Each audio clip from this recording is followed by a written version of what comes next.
Jacaylku waa waxa ugu quruxda badan ee la haysto, waxa ugu adag ee la kasbado, iyo waxa ugu xanuunka badan ee la waayo.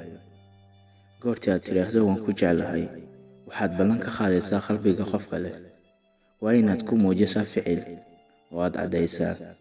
Jacaylku ma aha khayro keliya ee waa ficil.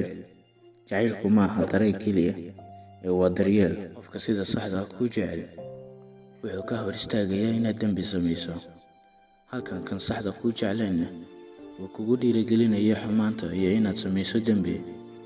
Dad badan oo aragtida wejiga wax ku jeclaada gadaal bay ka qowmameeyaan, sababtoo ah jacaylka dhabta ah kama yimaado quruxda wejiga ee wuxuu ka yimaadaa tan qalbiga.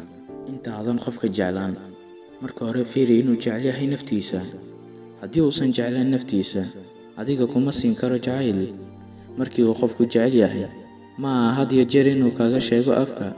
Waxaad ku garan kartaa habka uu kula dhaqmayo. Haddii qof aad jeclaydeen uu kaa tago, ha murugoon, cuntadana ha ka soomin, heeso badanna ha isku maaweelin.